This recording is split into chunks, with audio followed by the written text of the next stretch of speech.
We're definitely moist.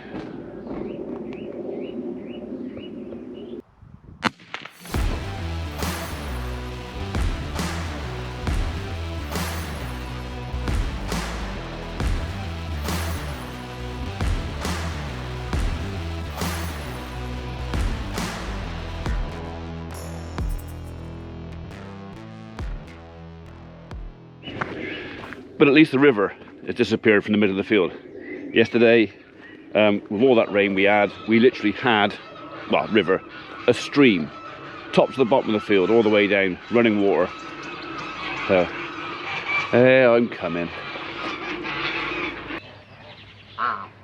Right, that's them fed.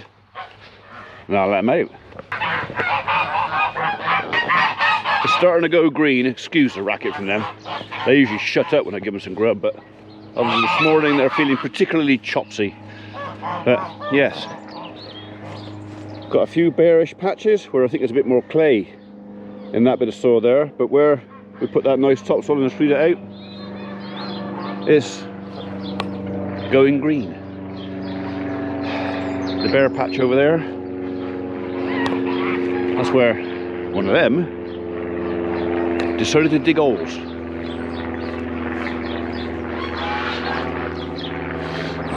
Come on up. Out you come. Mmm, yummy. Bacon, eggs, mushrooms, onion, refried beans.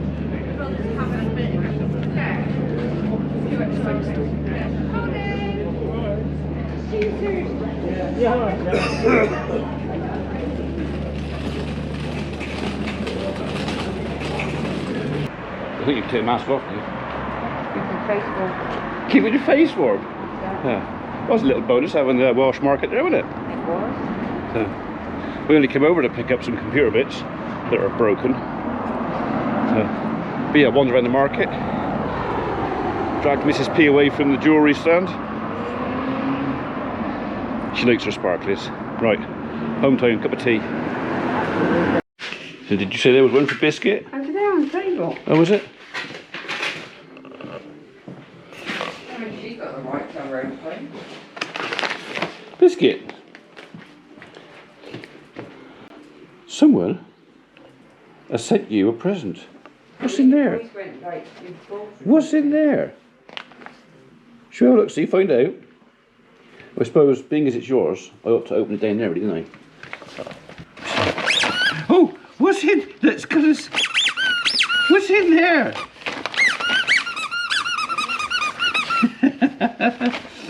Right, okay. I think that's the first parcel we've ever actually had sent that actually sent to Biskit and spelt correctly. Biskit pudding.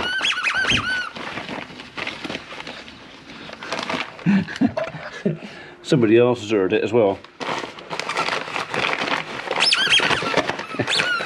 What's in there? Did you want to open it? You can open it if you want. Go on, open it up then.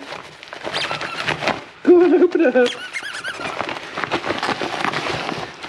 What's in it? What's in it?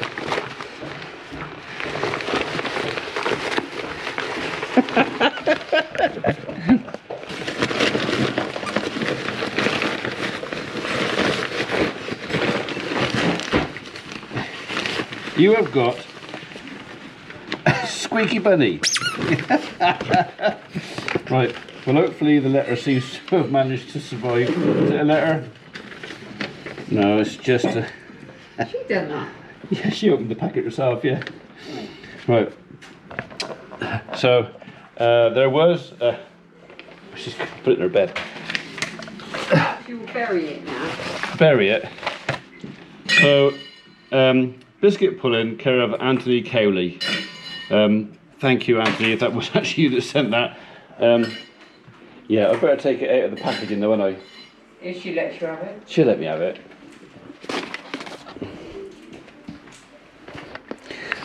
I just need to take it out of the packet. So can I have it? Right, hang on a second.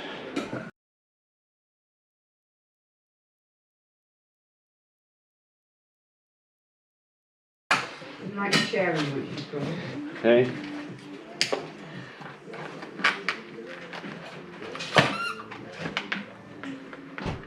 I'll have that off there.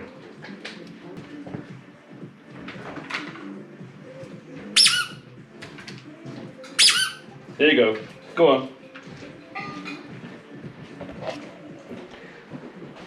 That's it. That's it. You can mother it or kill it now, whichever you prefer.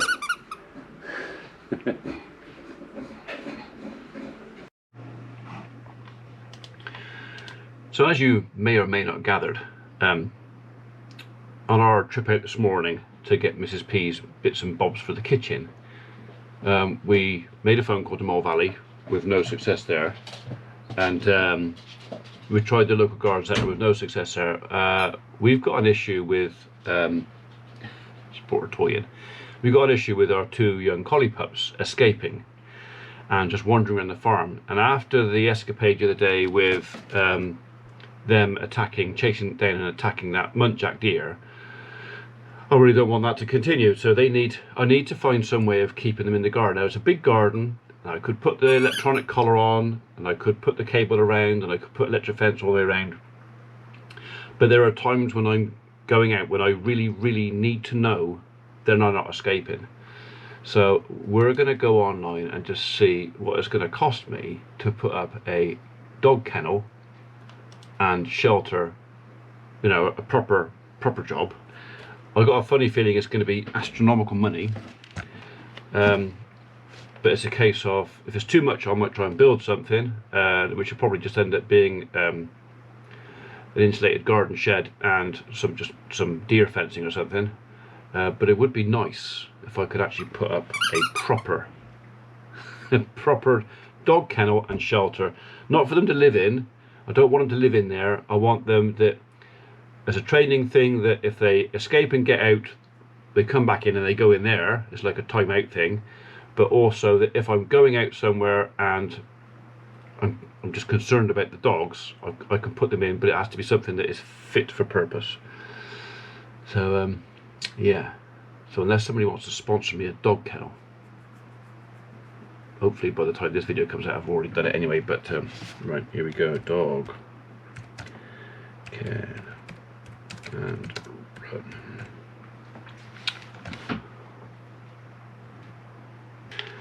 Right, well, looked a bit more closely. There's lots and lots of choices for kennels and runs, and although they look reasonably priced, actually some of the materials, like 12mm shiplap, not very well insulated, is it? So they don't look quite as good value as I thought they were going to be. So I don't know, maybe we'll go for one of these simply because it's quick and easy and that's what they're relying on us doing, or maybe we'll just buy the materials if we can get them, because I can buy the galvanized rails and panels separately and maybe make one, but that is going to be, well, availability of materials and the time, so we'll see. Anyway, well, we'll come back to that. Something else has come in the post today, and I think I know what this is. We've currently got 5 trail cams scattered about the place, but going by the reaction of some of the wildlife stuff we've taken, I'm going to get a few more. So I'm not going to buy a load all at once, but I think sort of one a month for a couple of months or something, just to add a few more to the oh, what's that? Oh, that's my, oh, brilliant. So I cracked the lens on there the other day, so I've got some new safety glass things to go over the top. But this is going to be a second camera. Now there's SD card hasn't arrived yet, that's coming separately obviously. How do I open that? Oh, there. But yeah, a few more trail cams around the place. So they're good for security. Like I say, we've got a couple of the 20 megapixel ones just scattered around the farm. They are literally just there in case we get an intruder. They're actually pretty good. I mean, where they are, I'm having to change the batteries about once a month, and we're not picking up an awful lot of stuff on there, but it's one of those things that that's not their job. They're not there to catch wildlife, they're there to catch something else. So right, that's the latest addition to the armory. Victor HC400. So this is the same manufacturer as my last camera, but it's just slightly different. Okay, well, the batteries will go somewhere, I'm sure, probably the back of there, is it? That's where the batteries go. Right, okay. Just where I bought a load of rechargeable ones. Right, we'll put that up later on. Where's the strap? Leave your strap on. Base, card, strap on. Yeah, we're now. Okay, we'll find a home for him later on. Good stuff. And while we're here, I'll have to turn that off to do it. I'll put a new lens cover on there.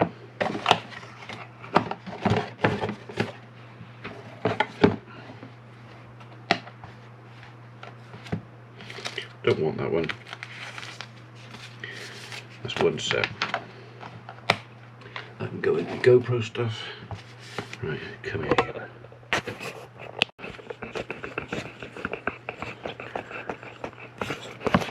Right, well hopefully that'll improve the picture. That's a little fella. Oh, that's a little fella that come off. So obviously he's all cracked where the camera's been abused. Anybody with one of these GoPro 8s of that, I highly recommend that you put these screen protectors on. This is my fourth lens cover on this camera. So in a year I've cracked 3 of them. So, and the lens cover that's built into the camera you can't replace. You have to send the whole thing back to GoPro, wait for however many years for it to come back, by which time it's obsolete, you must not bothered. And for what I think it's about £7 for 3 of these, and with it you get, you know, it's not just the front cover, that's the rear cover in there. There's also a packet of in the box, which I put down somewhere. We'll put the box up there. There's a packet of covers that go on the little screen as well. So basically every piece of glass on the camera has got a protective glass screen over the top of it, which should prevent permanent damage to the actual camera. So right, okay, so the little blurry spot that was right in the middle of the picture for the last couple of videos should now be gone. Right, I better clear the middle up, I suppose. So these are the things I'm looking at online, is the differences in the kennels and, you know, what can and can't we do. I want something with a decent outdoor run, but I also want something that's warm enough that if perchance I had to shut them in the winter months, they're not going to freeze. I mean, we're going to put, if we build this thing, we're going to put it on the concrete pad outside, and I will do whatever I can to insulate it anyway. So right, I'll continue looking for inspiration. See you in a minute.